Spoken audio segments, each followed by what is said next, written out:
اس رات مناہر رات بھر جاگتی رہی۔ نیند اس کی آنکھوں سے کوسوں دور تھی۔ وہ اپنی ڈائری اور پین لے کر لان میں چلی گئی۔ جو باتیں خاور سے کرنی تھی وہ اپنی ڈائری میں لکھتی رہی۔ خاور، آپ زندگی کی تاریک راہوں میں میرے لیے روشنی کا پیغام لے کر آئے ہیں۔ میں جیسے تیسے مگر جی رہی تھی۔ آپ نے زندگی کا ہر رنگ میرے دامن میں سمیٹ کر مجھے جینا سکھایا ہے۔ وہ اعتماد جو میرے اندر بہت سالوں سے چھپا بیٹھا تھا، صرف آپ کے ساتھ نے جگایا ہے۔ زندگی کیا ہوتی ہے میں اب محسوس کرنے لگی ہوں۔ جب جب آپ میرے ساتھ ہوتے ہو مجھے زندگی ہنستی مسکراتی نظر آتی ہے، اور جب آپ تھوڑا سا بھی دور جاتے ہیں زندگی ہر رنگ مدھم سا ہو جاتا ہے۔ یہ دوری ناقابل برداشت ہے خاور، جلدی سے واپس آ جائیں پلیز۔ درد شدہ مختصر تحریر اس نے دل ہی دل میں دہرائی، پھر وہ ڈائری بند کر کے بادلوں کی اوٹ میں چھپے چاند کو تکنے لگی۔ آج چاند بھی چھپا ہوا تھا، بالکل اس کے خاور کی طرح۔ مناہل کو اس مدھم چاند کی پھیکی لو بے چین کرنے لگی۔ وہ زیادہ دیر وہاں نہیں بیٹھ پائی، اٹھ کر اپنے کمرے میں چلی گئی۔ تمہیں اینڈرسن بلا رہے ہیں، شام کو کیلیفورنیا میں جانا ہے تمہیں، تم تیاری کر لو۔ وہ اس وقت اپنے کمرے میں لیٹی سگریٹ پھونک رہی تھی جب کولی نے بنا اجازت دروازہ کھول کر اسے حکم سنایا۔ مجھے اکیلے جانا ہے، اور بھی کوئی ہوگا ساتھ؟ روز نے سگریٹ کا دھواں ہوا میں چھوڑتے ہوئے پوچھا۔ اکیلے ہی جانا ہے، وہ کہہ کر رکا نہیں، کمرے سے نکل گیا۔ کیا بات ہے روز، تم کافی دنوں سے بہت عجیب طرح سے بیہیو کر رہی ہو۔ یہ کمینہ کیوں بلا رہا ہے تمہیں کچھ اندازہ ہے؟ مینی نے ایک بھاری گالی انڈرسن کو دیتے ہوئے کہا۔ مینی اور وہ مسلسل 6 سال سے ایک ساتھ تھیں۔ دونوں کو یہاں تک پہنچانے والا شخص ایک ہی تھا، البتہ کہانیاں ان دونوں کی ہی مختلف تھیں۔ سمینہ عرف مینی کا تعلق جنوبی پنجاب سے تھا۔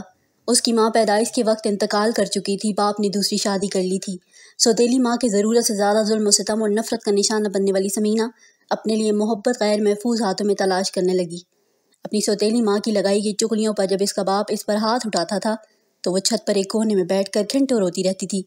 یہ تکلیف ناقابل برداشت ہوتی تھی۔ باپ کی بے رخی اسے ہر بار ایک نئی موت سے ملاتی تھی۔ ہمیشہ سے وہ وہاں سے فرار کے راستے تلاش کرتی رہتی تھی، دل ہی دل میں وہاں سے بھاگنے کے منصوبے بناتی رہتی تھی، مگر مشکل یہ تھی کہ وہ فرار ہو کر جاتی تو کہاں جاتی؟ اس دنیا میں کوئی بھی اس کا اپنا نہ تھا۔ بھائی کی دنیا کیسی تھی اسے کچھ اندازہ نہ تھا، اس لیے ہمیشہ رو دھو کر مار کھا کر وہ اندر ہی اندر خون کے گھونٹ پی کر چپ ہو جایا کرتی تھی۔ ایسے ہی ایک روز ابا سے مار کھانے کے بعد وہ چھت پر بیٹھی رو رہی تھی۔ برابر والے مکان کی چھت پر کھڑے وقار نے اسے پکارا۔ وقار احمد 3 بار پہلے بھی اسے یہاں بیٹھا روتا دیکھ کر پکار چکا تھا۔ اس روز وقار نے اس کی دکھتی رگ پر ہاتھ رکھ دیا۔ وہ اسے اپنی روداد سنا کر اس کے کندھے سے لگ کر پھوٹ پھوٹ کر رو دی۔ اتنا روئی کہ اس کے دل کا بوجھ ہلکا ہونے لگا۔ وہ اس کے بالوں میں ہاتھ پھیر کر اس کو چپ کراتا رہا۔ یہ وہ واحد شخص تھا جس نے اس کے آنسو پونچھے تھے۔ وقار بھی اس سے محبت کرنے لگا تھا۔ وہ تھی ہی بہت پیاری کہ اس سے کسی کو بھی محبت ہو جاتی۔ وہ ہر روز چھپ کر چھت پر ملنے لگے۔ چڑھتی جوانی کے ساتھ ساتھ دن بدن محبت بھی پروان چڑھنے لگی۔ ایک روز وقار احمد نے اپنی ماں کو منا کر سمینہ کے لیے رشتہ بھجوا دیا۔ رشتہ تو نہ، لیکن اس روز اس کی ماں اور باپ دونوں نے مل کر اسے کوڑوں سے پیٹا کہ تو عشق لڑاتی ہے، اب تیرے پیچھے لڑکے ہمارے گھر تک آئیں گے۔ اسے مار مار کر انہوں نے کمرے کے کونے میں پھینک دیا۔ کئی دن تک وہ دور میں بیٹھی رہی۔ جب تھوڑی بہتر ہوئی تو ایک رات سب سے نظر بچا کر وقار احمد کے ساتھ چھت کے راستے فرار ہو گئی۔ وقار اسے لاہور لے گیا، مگر گاؤں کا سیدھا راستہ وقار احمد ایسے مکار ہاتھوں میں چڑھا کہ اسے کچھ سمجھ نہ آئی۔ ہوا کچھ یوں کہ ان دونوں نے لاہور پہنچ کر ایک ہوٹل میں قیام کیا۔ ہوٹل نچلے درجے کا تھا، ان حالات میں وہ دونوں یہی افورڈ کر سکتے تھے۔ ہوٹل کے مالک نے 2 سادہ لو لڑکی لڑکا دیکھے تو انہاں کو ہاتھوں ہاتھ لیا اور اپنے جال میں ایسا پھنسایا کہ اس پر آنکھیں بند کر کے چند ہی گھنٹوں میں اعتبار کرنے لگے۔ مالک نے انہیں مفت میں کمرہ اور کھانا دے دیا۔ ان کی خوب خاطر تواضع کرنے لگا۔ سمینہ کے چہرے سے نقاب ہٹتے ہی مالک رال ٹپکانے لگا، کیونکہ اس کے لیے وہ ہیرا تھی۔ اس کی تو بیٹھے بٹھائے لاٹری لگ گئی تھی۔ وہ 2 دن بدن بہت خوبصورت گزرنے لگے اس کے۔ انہوں نے سب سے چھپ کر رائے فرار اختیار کرنے کے بعد ہی دونوں میں یہاں اپنے نئی دنیا بنا لی تھی۔ سمینہ بہت خوش تھی، زندگی پہلی بار اتنی حسین اور مہربان ہوئی تھی، اس نے کبھی خواب بھی نہیں دیکھا تھا۔ تیسری رات سمینہ کی اچانک آنکھ کھلی تو وقار اس کے برابر میں نہ تھا۔ وہ اسے ہوٹل میں ڈھونڈنے لگی، مگر جب وہ اسے کہیں نہ ملا تو اس نے ہوٹل کے مالک سے پوچھا کہ وقار کہاں ہے، تو اس نے کہا وہ اسے چھوڑ کر جا چکا ہے۔ سمینہ کا دل و دماغ اس بات کو بالکل تسلیم نہ کر رہا تھا۔ وہ چیخنے چلانے لگی، شور مچانے لگی کہ وہ ایسے کیسے اسے چھوڑ کر جا سکتا ہے، اس کا تو وقار کے علاوہ اس دنیا بھر میں کوئی اور بھی نہیں ہے۔ یوں ہی چیختے ہوئے وہ بے ہوش ہو گئی۔ جب ہوش میں آئی تو پاکستان میں نہ تھی۔ جہاں وہ تھی وہاں سے واپسی کا راستہ بند ہو چکا تھا۔ یہاں وہ سمینہ سے مینی بن چکی تھی۔ سمینہ اپنے گھر سے سوتیلی ماں کے شر سے بھاگی تھی، مگر پھر دنیا کے شر میں ایسی ڈوبی کہ نہ ختم ہونے والے کانٹوں بھرا سفر اس کا مقدر بن گیا۔ وہ مسلسل چل رہی تھی، جل رہی تھی۔ اس کے احساسات، جذبات، محسوسات سب کے سب وقار احمد کے ساتھ پیچھے، بہت پیچھے رہ گئے تھے۔ اب اس کے پاس صرف گوشت پوست کا جسم بچا تھا جو اس کا بالکل بھی اپنا نہ تھا۔ یہ سارا مشکل وقت ان دونوں نے ایک ساتھ دیکھا تھا، ایک جیسی سختیاں جھیلی تھی۔ شروع میں دونوں نے مل کر کوشش کی تھی یہاں سے بھاگنے کی، مگر ہر بار پکڑے جانے کے بعد ملنے والی سزائیں ناقابل برداشت ہوتی تھیں۔ پاکستان سے پہلے ان کو بارڈر پر افغانستان بھیجا گیا تھا، پھر سمندر کے راستے یہ امریکہ تک پہنچ گئی تھی۔ ان کا پورا گروپ تھا جن میں 14 لڑکیاں تھیں۔ 14 میں سے یہاں پہنچتے پہنچتے صرف 8 ہی بچی تھیں، باقی 6 کا تو پتہ نہیں وہ کس کے ہاتھ لگی تھیں۔ البتہ روز اور مینی اینڈرسن کی تحویل میں تھی۔ اینڈرسن اس کا باس تھا، وہ اس کے بتائے ہوئے اشاروں پر ہر کام کرتی تھی۔ اینڈرسن وہی تھا جس کے ہاتھوں میں ان کو کٹ پتلیوں کی ڈور تھی۔ بظاہر اینڈرسن کے چھوٹے موٹے بار اور ریسٹورنٹ تھے، مگر اس کا اصل کاروبار اسمگلنگ اور لڑکیوں کا دھندا تھا۔ امریکہ جیسے ملک میں اس نے بہت چالاکی سے اپنے پیر گارڈ رکھے تھے۔ وہ سب کرتا تھا مگر کوئی بھی اس کا کچھ نہیں بگاڑ سکتا تھا، کیونکہ کبھی بھی اس کے خلاف کسی کو کوئی ثبوت نہ مل سکا تھا۔ روز اور مینی اس سے سخت نفرت کرتی تھی، مگر نفرت کے باوجود اس کا کچھ بھی نہیں بگاڑ سکتی تھی، ماں سوائے اس کے کہ وہ اس کو گندی گالیاں دے لیتی۔ اب بلاوا آیا تھا، جسے سن کر روز کو انتہائی غصہ آیا، مگر وہ خاموش رہی۔ ہمیشہ کی طرح مینی اور روز کا ری ایکشن بہت سخت ہوا تھا۔ وہ کولی سے کچھ بھی نہ کہہ پائی تھی، مگر اس کے چلے جانے کے بعد دل کھول کر ایک سے بڑھ کر ایک گندی گالی اینڈرسن کو دے کر وہ اپنے دل کی بھڑاس نکال لیا کرتی تھی۔ آج مینی کو حیرت ہوئی تھی، روز نے کوئی بھی گالی نہ دی تھی، بلکہ چپ چاپ سگریٹ پھونکتی رہی۔ گزشتہ کئی دنوں سے روز بہت بدل چکی تھی، اور آج اس کی اس خاموشی پر مینی نے اس سے آخر پوچھ لیا تھا کہ کیا وجہ ہے۔ تمہیں پتہ ہے مینی، اس گندی دلدل میں دھنس جانے کے بعد کہ جب زندگی مجھے سر تا پاؤں غلیظ کر چکی ہے، تب کنارے پر مجھے مسیحا نظر آیا ہے۔ میں بہت خوش تھی کہ کوئی امید نظر آئی۔ تمہیں یاد ہے ہم دونوں نے خودکشی کی پلاننگ کی تھی؟ عین وقت پر میں نے ہی منع کر دیا تھا کہ ایسے جان نہیں دوں گی۔ تم نے وجہ پوچھی تھی تو تب میں نے کہا تھا بس ایک بار بابا جانی سے ہاتھ جوڑ کر اپنی غلطیوں اور نافرمانی کی معافی مانگنا چاہتی ہوں، ورنہ عمر بھر سزا کاٹوں گی مگر موت کو گلے نہیں لگاؤں گی۔ مجھے کوئی امید نہیں تھی کہ کبھی میرے بابا جانی سے سامنا ہوگا، مگر دل میں سب کچھ مر جانے کے باوجود بھی یہ آخری خواہش بچی تھی۔ ہاں یاد ہے مجھے، اور پھر ہم دونوں نے ہی یہ سوچ کر خودکشی کا خیال ترک کر دیا تھا کہ زندگی کے اس لمبے سفر میں ہو سکتا ہے کبھی ان سے سامنا ہو ہی جائے، مگر کبھی نہیں ہوگا روز۔ ہم وہاں ہیں جہاں دور دور تک صرف غلاظت ہی غلاظت ہے۔ ہمارے ماں باپ بھول کر بھی نہیں آئیں گے بھی تو ہمیں پہچانیں گے ہی نہیں۔ وہ کہتے ہوئے رکی اور پھر اچانک خیال آتے ہی دوبارہ بولی، تم کس امید کی بات کر رہی ہو؟ میں اسی امید کی بات کر رہی ہوں جس نے مجھے اس غلاظت بھری دلدل میں دیکھنے کے بعد پہچان بھی لیا تھا، مگر اب پہچاننے سے انکاری ہے۔ کون؟ کیا مطلب کون تھا؟ کیا تمہارے بابا؟ نہیں، بابا ہوتے تو مجھے نکالتے یہاں سے۔ میرے بابا نے اسی گندی دنیا سے ہمیں بچانے کے لیے تو مجھے کمرے میں بند کیا تھا۔ اب اگر وہ یہاں دیکھ لیتے تو ضرور میرا ہاتھ تھام کر مجھے باہر نکالنے کی کوشش کرتے۔ اس کے چہرے پر حسرت اور آنکھوں میں افسوس تھا۔ پھر کون تھا؟ چھوڑو بس، امید تھی ایک، اب وہ بھی ختم ہو گئی۔ میں کبھی بھی معافی نہیں مانگ سکتی بابا سے، کبھی بھی نہیں۔ وہ کہتے ہی پھوٹ پھوٹ کر رونے لگی۔ میں بہت بری ہوں، اللہ میاں نے میرے لیے معافی لکھی ہی نہیں۔ وہ بلک رہی تھی۔ لفظ اللہ بہت سالوں بعد اس کی زبان پر آیا تھا۔ مینی نے اسے سینے سے لگا کر چپ کروانا چاہا، مگر ہچکیاں اس کی بھی بند چکی تھیں۔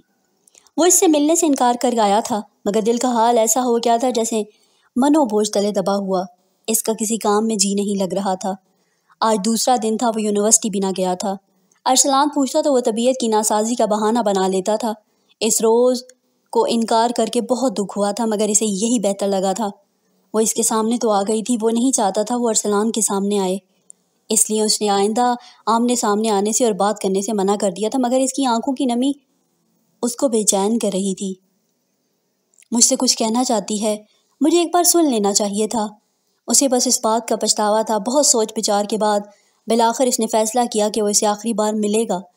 اس کی بات سن کر اس کے بعد فیصلہ کرے گا کہ اسے آگے کیا کرنا چاہیے۔ ایڈسن کے پیغام پر وہ کیلیفورنیا پہنچ چکی تھی۔ اینڈرسن کے منتخب کردہ کمرے میں وہ آج بہت گمسم کھڑی تھی۔ کولی 2 گھنٹے پہلے اسے چھوڑ کر گیا تھا۔ 2 گھنٹے گزر چکے تھے، اینڈرسن نہ پہنچا تھا۔ بالآخر کمرے کا دروازہ کھلا اور ایک بھاری جسامت کا اونچا لمبا سیاہ وجود دروازے سے برآمد ہوا۔ اس کو دیکھتے ہی اس نے اپنے سفید دانت نکالے۔ وہ پہلے ہی جنگلی ریچھ جیسا تھا، مگر جب وہ ہنستا تو موٹے کالے ہونٹوں کے اندر سے برآمد ہونے والے دانت اس کی شکل کو مزید بھیانک بنا دیتے تھے۔ روز کی اس کے بارے میں ذاتی رائے تھی کہ اگر بدصورت دیو کو دیکھنے کا خواہش مند ہو تو وہ اینڈرسن کو ہنستے ہوئے دیکھ لے۔ بیٹھو، اس نے اندر آتے ہی روز کو بیٹھنے کا حکم دیا۔ کیوں بلایا ہے مجھے؟ روز نے صوفے پر بیٹھتے ہوئے مختصر پوچھا۔ تمہیں اندازہ ہونا چاہیے تھا میں نے کیوں بلایا ہے تمہیں۔ بہرحال میں بات گول مول کرنے کا عادی نہیں ہوں، مختصر پوچھ رہا ہوں، امید ہے تم بھی آرام سے مختصر بتاؤ گی۔ وہ کچھ لمحے رکا۔ روز نے اس کی بات پر کوئی تاثر نہ دیا۔ وہ چپ چاپ کارپٹ کو گھور رہی تھی۔ اس روز ریسٹوران میں تم کس کے ساتھ بات کر رہی تھی؟ وہ اس کے چہرے کو پڑھتے ہوئے بول رہا تھا۔ دوست ہے میرا، اس نے ہنوز کارپٹ کو دیکھتے ہوئے جواب دیا۔ دوست ہے تمہارا؟ اور کب ہوئی یہ دوستی؟ اس کے لہجے میں طنز تھا۔ کیا مطلب کب ہوئی دوستی؟ میرے یہاں بے شمار دوست ہیں، میں کسی سے بھی بات کر سکتی ہوں، کسی بھی وقت دوستی کر سکتی ہوں، کیا اس پر بھی پابندی ہے؟ وہ ہر قسم کے تاثرات آری صورت لیے اس کی آنکھوں میں دیکھ کر بولی۔ اچھا، تو اس رات ہوٹل میں جب تمہارا دوست تم سے ملنے آیا تھا تو وہاں سے بھاگی کیوں تھی؟ اس نے لفظ دوست پر زور دیتے ہوئے کہا۔ روز جانتی تھی کہ اس کے پاس ایک ایک لمحے کی خبر ہوتی ہے، مگر وہ یہ نہیں جانتی تھی کہ اب وہ اس سے حساب بھی مانگے گا۔ پاکستانی ہے وہ؟ میں اسے دیکھ کر ڈر گئی تھی کہ پاکستانی بھی یہ سب کر سکتے ہیں، اس لیے بھاگ آئی تھی۔ یہ غیر مناسب اور بالکل ہی غلط جواب تھا جس کو دے لینے کے بعد اسے افسوس ہوا، مگر وہ کہہ چکی تھی اور اندر ہی اندر کافی حد تک گھبرا بھی چکی تھی۔ Nice joke. مطلب تمہارے خیال میں پاکستانیوں کے سروں پر سینگ ہوتے ہیں؟ وہ انسان نہیں ہوتے یا پھر دودھ سے دھلے ہوتے ہیں؟ ہاں، بس میں ایسا ہی کچھ سمجھتی تھی، مگر مجھے بعد میں لگا میں نے بے وقوفی کی ہے وہاں سے بھاگ کر، اس لیے وہ مجھے ریسٹورنٹ میں نظر آیا تو اس نے دوبارہ ملنے کی پیشکش کر دی۔ پھر دوست تو نہ ہوا، گاہک ہوا۔ وہ ہنستے ہوئے بولا۔ اچھا چلو مان لیتا ہوں تم سچ کہہ رہی ہو۔ اس نے ٹانگ پر ٹانگ چڑھا کر کہا۔ جانتی ہو نا ہوشیاری دکھاؤ گی تو اپنا نقصان کرو گی۔ وہ اس سے دوبارہ بولا۔ جانتی ہوں۔ ہاں، اور جب میں سب کچھ جان گیا ہوں تو نہیں چاہتا کہ تم میرے سامنے آؤ۔ روز کو شاہ زیب کا آخری جملہ یاد آیا۔ کیا سوچ رہی ہو تم؟ جو کہہ دیا ہے ذہن نشین کر لو۔ اینڈرسن اس کے سر پر اس غصے سے دھاڑا تھا۔ اس نے چونک کر اس کی طرف دیکھا۔ تم مجھے جان سے مار دو گے؟ مار دو، میں جینا بھی نہیں چاہتی، مگر مجھ پہ دھاڑنا اور مجھے دھمکیاں دینا بند کر دو۔ وہ اچانک اس کے سامنے اٹھ کھڑی ہوئی۔ تمہیں کون جینے کا کہہ رہا ہے؟ اور مجھے تمہیں مار کر کچھ حاصل نہیں ہوگا، البتہ تمہاری زندگی میرے لیے اہم ہے۔ پرسکون زندگی چاہتی ہو تو جیسا میں چاہتا ہوں ویسا کرتی ہو۔ اس نے روز کو بالوں سے پکڑ کر کہا۔ اس کے منہ سے ایک چیخ نکلی۔ تم مر جائے گی تو بھی میں تجھے مرنے نہیں دوں گا، اس لیے یہ خیال اپنے ذہن سے نکال دے۔ اس نے اسے زمین پر پھینکا۔ اس کے منہ سے ایک اور خوفناک چیخ نکلی۔ زمین پر پھینکتے ہی اس نے اسے ٹھوکر لگائی۔ پھر وہ چلا گیا۔ روز سے سک کر رونے لگی۔ معلوم نہیں کہ فریاد دل کی تکلیف کے سبب تھی کہ جسم کے۔ جو بھی، مجھے تم سے ضروری کام ہے یار، 1 منٹ سائڈ پر آ کر ذرا میری بات سن لینا۔ وہ کلاس ختم ہوتے ہی شوبی کے پاس پہنچ گیا۔ شوبی اپنے چند ساتھیوں کے ساتھ گپ شپ میں مصروف تھا۔ اچھا چلو، میں تو فری ہوں۔ وہ اپنے ساتھیوں کو وہاں سے ہٹنے کا اشارہ کرتے ہوئے بولا۔ وہ تینوں لڑکے آگے پیچھے کلاس سے نکل گئے۔ یہاں بات کرنا میرے خیال میں مناسب نہیں ہوگا، ہم کینٹین چل کر بات کرتے ہیں، شاہ زیب نے ارد گرد دیکھتے ہوئے کہا۔ کمرے میں چند لڑکے لڑکیاں موجود خوش گپیوں میں مصروف تھے۔ اوکے، وہ سیٹ سے اٹھ کھڑا ہوا۔ دونوں اپنے بیگ اپنے کندھے پر لگاتے کلاس سے باہر نکل کر کینٹین کی جانب چل پڑے۔ اب بتاؤ کیا بات ہے؟ کینٹین میں ایک مخصوص میز پر بیٹھے ہی شوبی نے پوچھا۔ ارد گرد کی میزیں خالی تھیں، اس لیے یہاں وہ آرام سے بات کر سکتے تھے۔ مجھ سے وعدہ کرو پہلے، یہ بات میرے اور تمہارے بیچ رہے گی، تم کبھی بھی اس کا ذکر ارسلان سے نہیں کرو گے، نہ ہی کسی اور سے۔ شاہ زیب نے شوبی کی آنکھوں میں دیکھتے ہوئے میز پر قدرے جھک کر کہا۔ نہیں، تمہیں اعتبار کر لینا چاہیے تھا پہلے مجھ پر، مگر پھر بھی تمہیں وعدے کی ضرورت ہے تو کر دیتا ہوں۔ وعدہ؟ لیکن بنا وعدے کے بھی شوبی کے دل میں بات ایک بار دفن ہو جائے تو پھر اس کی ہڈیاں بھی نہیں ملتی۔ بے فکر ہو تم، میرا وعدہ ہے تم سے کبھی بھی تمہارے درمیان ہونے والی کوئی بھی بات کسی سے نہیں کہوں گا۔ بتاؤ کیوں پریشان ہو اس قدر؟ جمی نے بہت محبت سے کہا۔ شاہ زیب کو اس کا انداز پسند آیا۔ وہ پرسکون ہو گیا کہ راز راز ہی رہے گا۔ کبھی کبھار سامنے والے کی زبان سے کہیں زیادہ اس کے چہرے کے تاثرات بیان کر رہے ہوتے ہیں کہ اس کے لفظوں میں کتنی سچائی ہے۔ اس لمحے شوبی کا چہرہ اور آنکھیں بتا رہی تھی کہ وہ قابل اعتبار شخص ہے۔ میں روز کی وجہ سے پریشان ہوں، اس نے تھوک نکلتے ہوئے فوراً اصل مدعا بیان کیا۔ مجھے اندازہ ہے مگر میں یہ نہیں جانتا وجہ کیا ہے۔ تم مجھے وجہ بتاؤ، میں ہر حد تک تمہارا ساتھ دوں گا۔ اس نے روز کا نام سن لینے کے بعد انتہائی سنجیدگی سے جواب دیا، ورنہ اس سے پہلے جب بھی شاہ زیب اس کے سامنے یہ نام لیا کرتا تھا تو وہ ہنس ہنس کے دوہرا ہونے لگتا تھا۔ روز صرف اس کے لیے ایک مذاق ہوا کرتی تھی، اور شاہ زیب کی زبان سے یہ نام سن لیتا تو اس کا ری ایکشن ایسا ہوتا جیسے اس نے کوئی لطیفہ سن لیا ہو، مگر آج وہ بے حد سنجیدگی سے گویا ہوا۔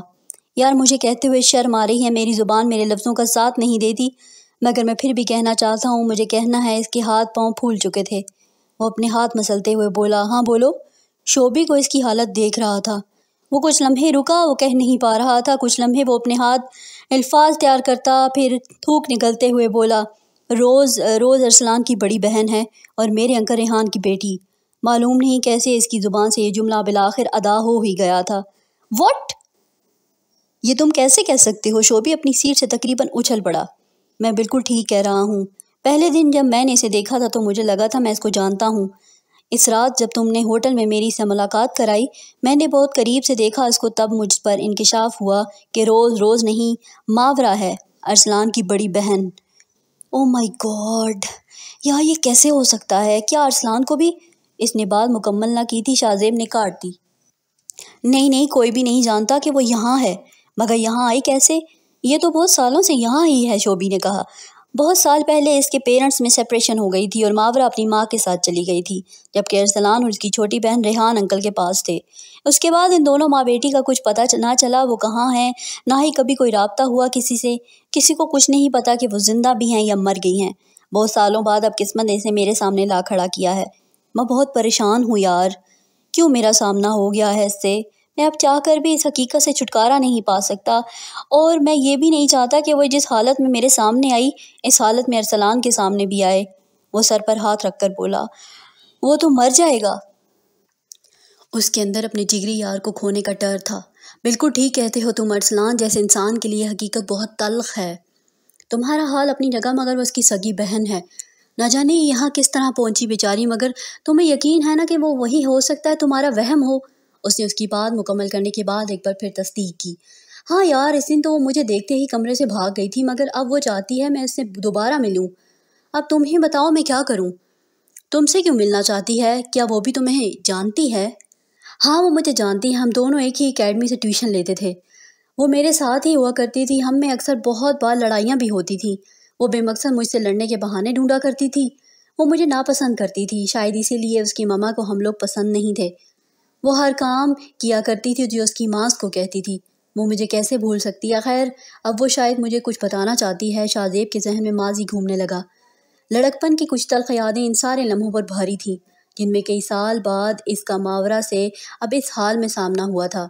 یہ وہی دور چل رہا تھا تو شاید وہ اس کسی حال میں مدد نہ کرتا، مگر اب بات کچھ اور تھی، حالات کچھ اور تھے۔ وہ خود کو روکنے کے باوجود بھی روک نہ پایا تھا۔ ملاقات تو ہو جائے گی، ڈونٹ وری، شوبی نے کہا۔ ملاقات کرواؤ گے تم؟ شاہ زیب نے پوچھا۔ ہاں میں کروا دوں گا، بتاؤں گا تمہیں کب ملنا ہے۔ میں آج رات ملنا چاہتا ہوں اس سے، پھر ارسلان واپس آ جائے گا۔ اس نے کہا، اچھا ارسلان کہاں ہے؟ نظر نہیں آ رہا کل سے۔ وہ ڈیوڈ انکل کے ساتھ لینڈ مارکس گیا ہے۔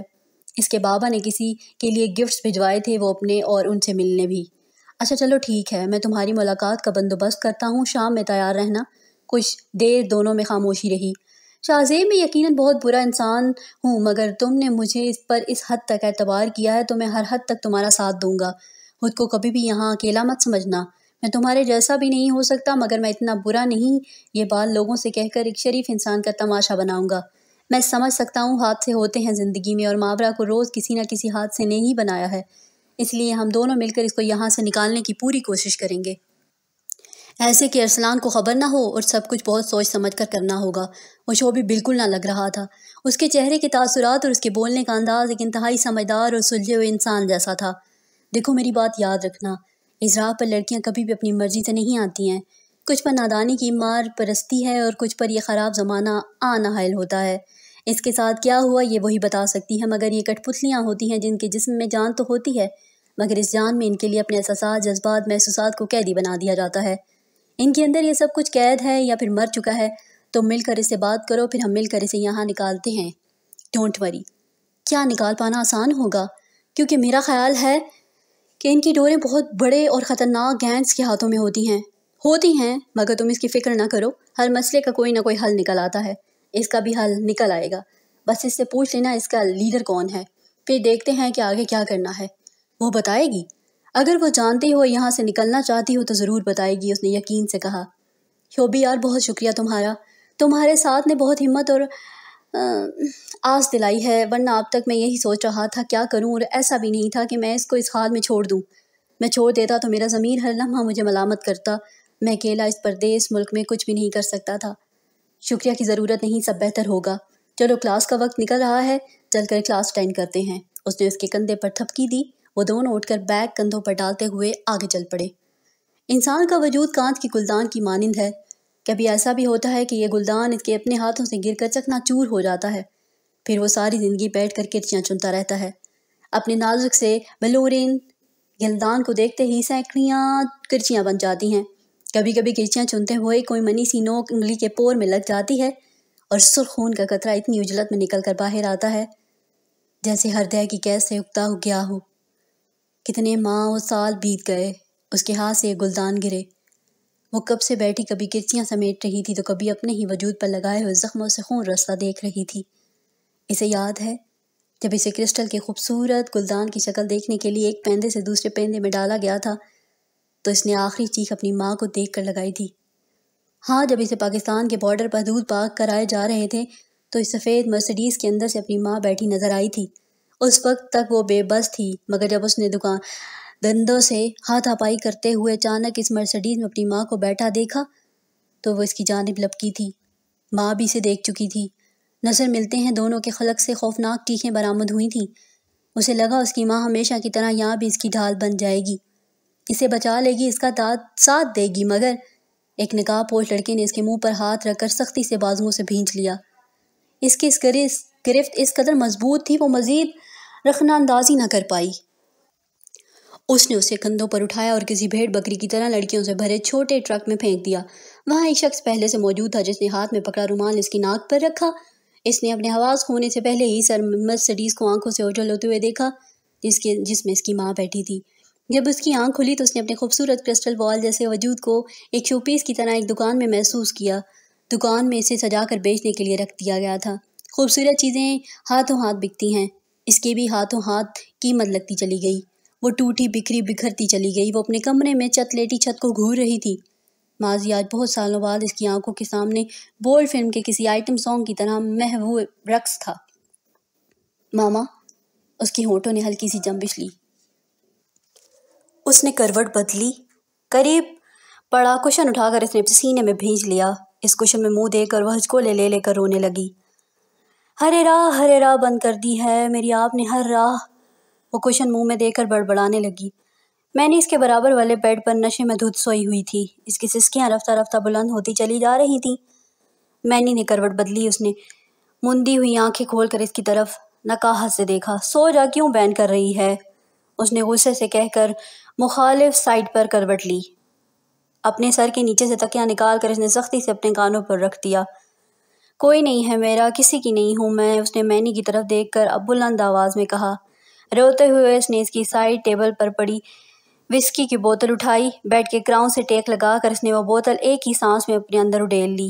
اسی طرح روتے روتے نشے میں دھت نہ جانے رات کے کس پہر اس کی آنکھ لگ گئی۔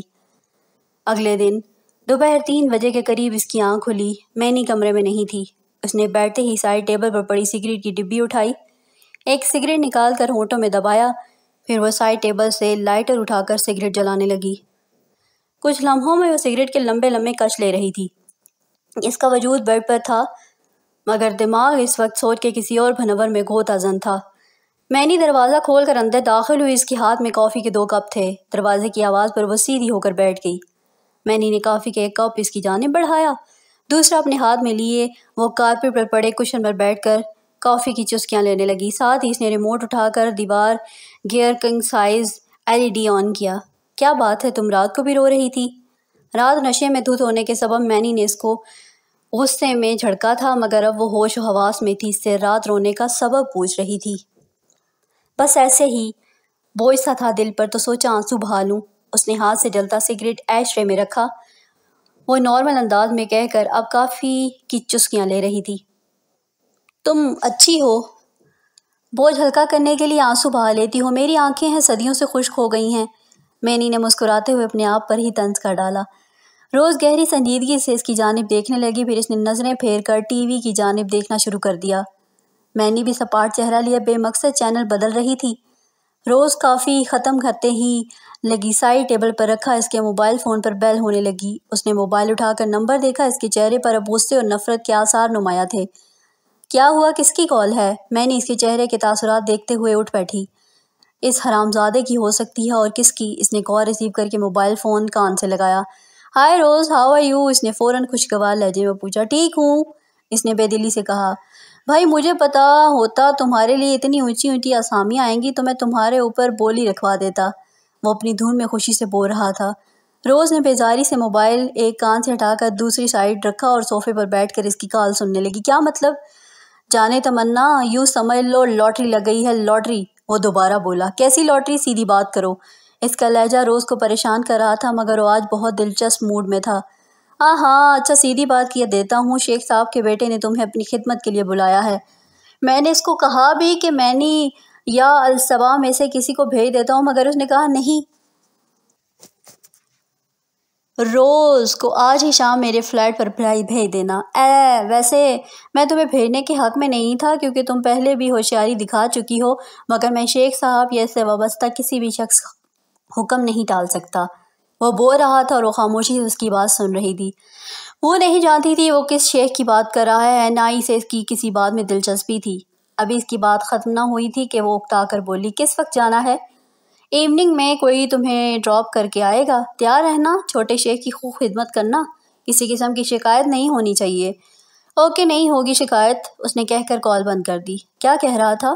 مینی نے پوچھا۔ اس نے جواب میں ایک زوردار گالی دی۔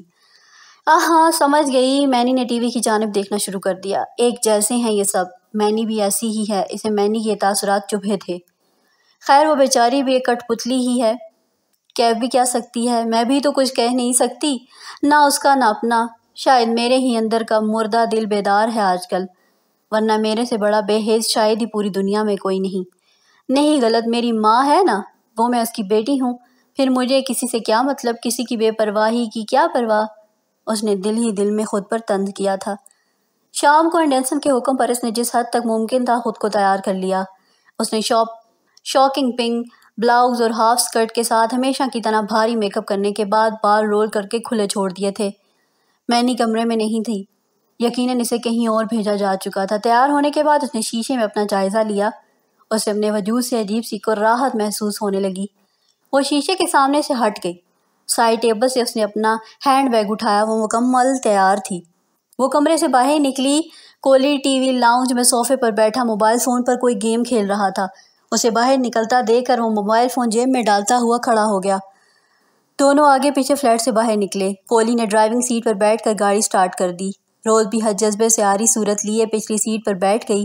گاڑی لندن کی صاف ستھری اور کشادہ سڑکوں پر فراٹے بھرتی ایک بلڈنگ کی پارکنگ میں جا کر کچھ ہی دیر میں رکی۔ فلیٹ 824 ان سیکنڈ رو، کولی نے بیک مرور میں دیکھتے ہوئے روز سے کہا۔ وہ گاڑی سے نیچے اتر کر بلڈنگ کی جانب چل پڑی۔ یہاں سے آگے کولی اس کے ساتھ نہ گیا تھا، مگر وہ جانتی تھی وہ فلیٹ سے باہر اس کی نگرانی میں رہے گا۔ اس پر نگرانی ہمیشہ سے ہی سخت ہوتی تھی۔ البتہ مینی پر ایسی کوئی خاص سختی نہیں تھی، وہ اس لیے کیونکہ مینی نے ایک دو بار سے بھاگنے کی کوشش نہ کی تھی، البتہ یہ شروع ہی سے سرکش تھی۔ بلاک A7 میں پہنچ کر اس نے فلیٹ 824 کی ڈور بیل بجائی۔ کچھ ہی دیر میں دروازہ کھلا، اس کے سامنے شوبی کھڑا تھا۔ شوبی نے اس پر سرسری سی نگاہ ڈالی، پھر راستہ چھوڑ دیا۔ اس کے دل میں ہلکی سی ہلچل ہوئی تھی، مگر شوبی کو دیکھ کر وہ اندازہ نہ کر پائی کہ وہ چپ چاپ اندر چلی گئی۔ شوبی کے ساتھ ساتھ تھا۔ اندر پہنچ کر اس نے روز کو بیڈ روم کی طرف جانے کی اشارہ کیا۔ روز نے حیرت سے اس کی جانب دیکھا مگر اس کو نظر انداز کر ٹی وی لاؤنج کی جانب چل پڑا۔